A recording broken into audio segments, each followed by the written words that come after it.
Welcome, my political friends of the interwebs. Well, you know what? My intentions are with this video to post it onto my Voodoo Politics 1 channel.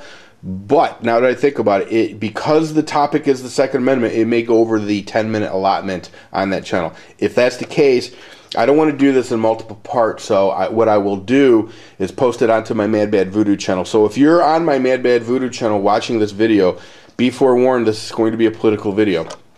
So if you're not down with politics, then feel free to click off and watch a different video, watch somebody else's video. So having said that, let's get the party started. This video was going to be a kind of a video reply or video response to Kiwi Ted Fernie. If you don't know Kiwi Ted Fernie, he's a cool cat. He's a New Zealander. He's a gun guy. He's an awesome dude. Check him out. I'll put a link to his channel, in fact.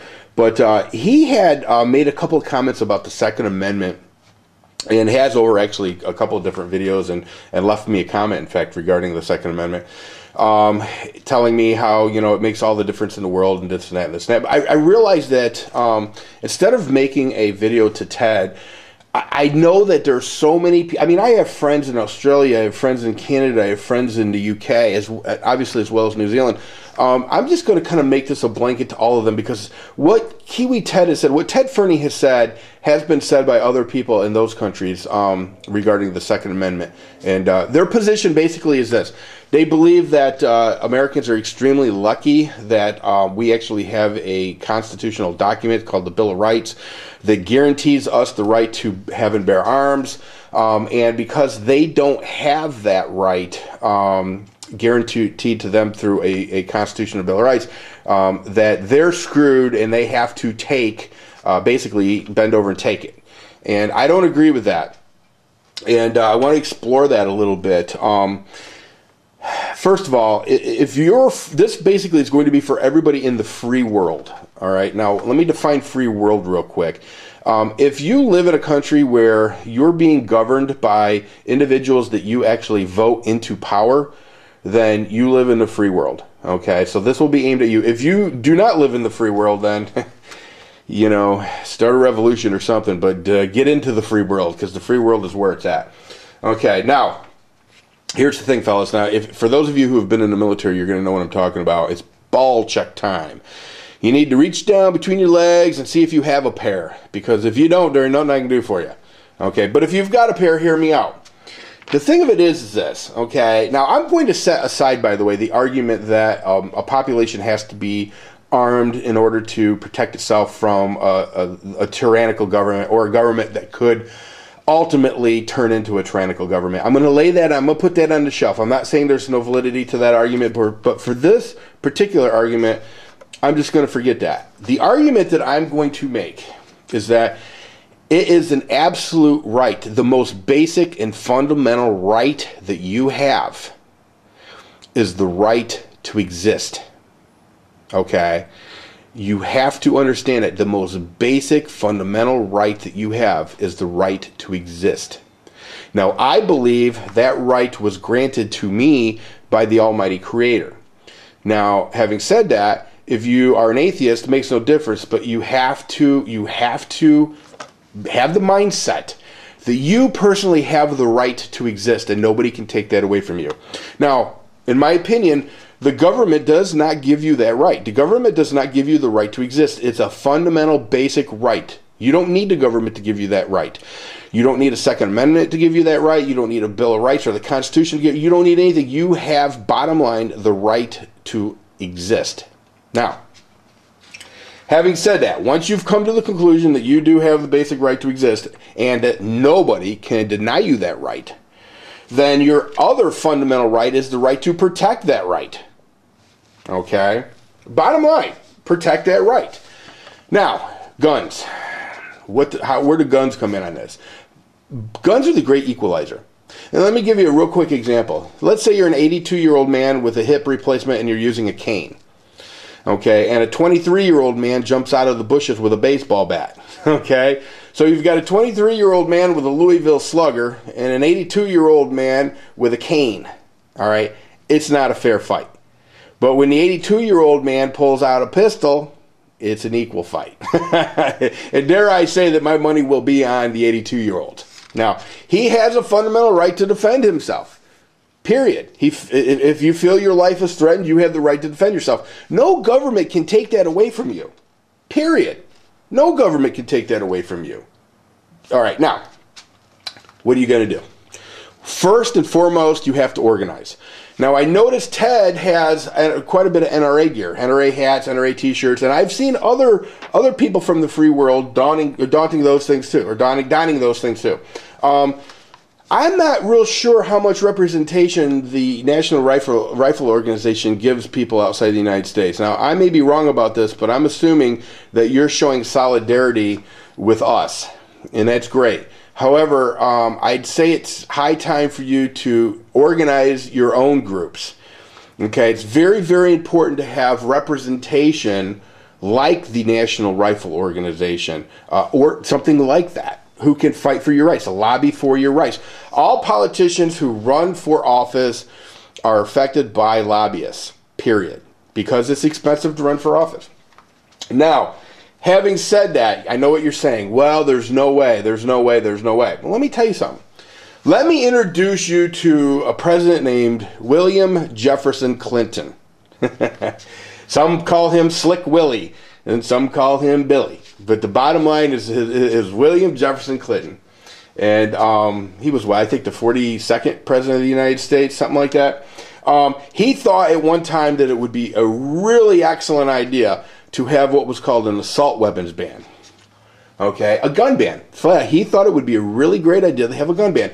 So he convinced his fellow Democrats in the House and in the Senate to go along with him. And they did.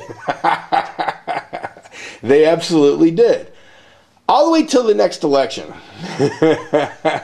When they got, well, shall we say it was a bloodbath.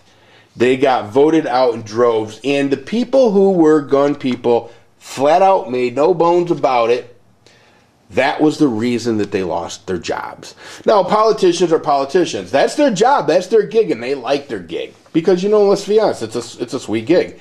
They're not looking to lose their jobs anytime soon. I mean, come on. Here's the thing. You have to organize.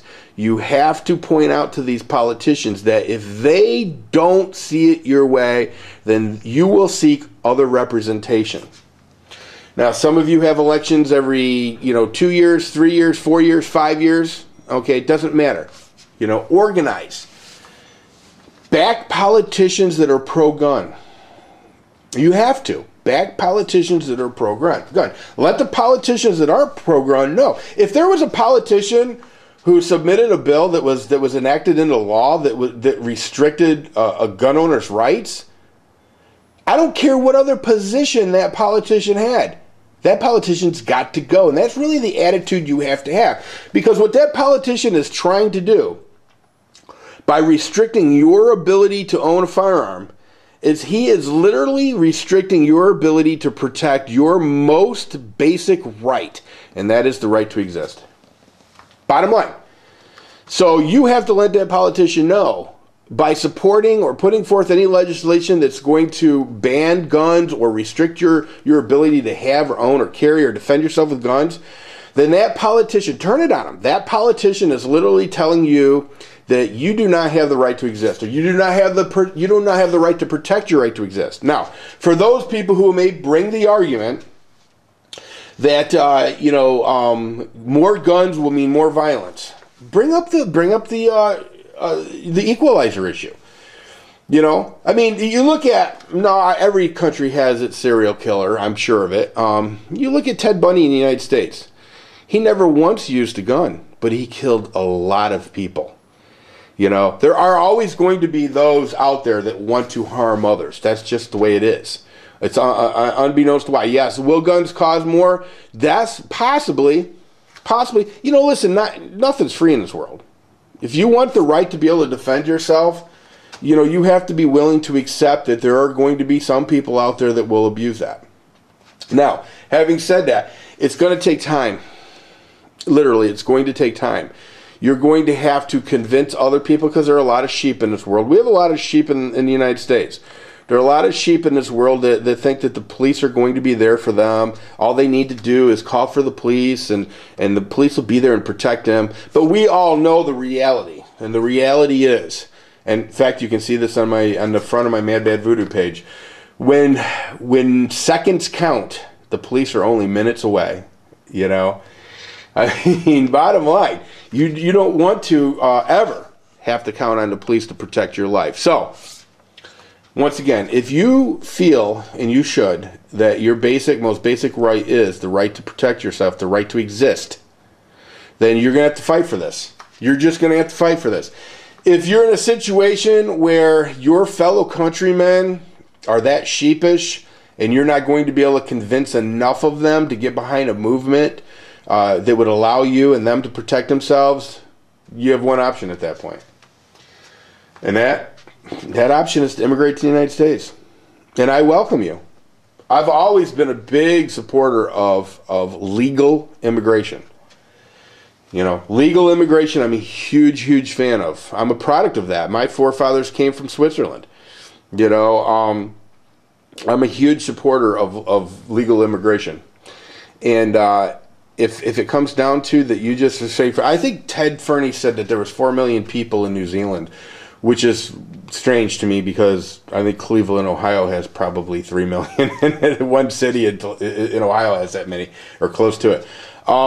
If you can't convince the majority and 4 million people that they have the right to protect themselves, then you know what you need to do. You need to apply for citizenship in the United States. That's what you need to do. Seriously. Because the one thing we have going for us in this country is, we have the right to protect ourselves. You know, and here's the thing.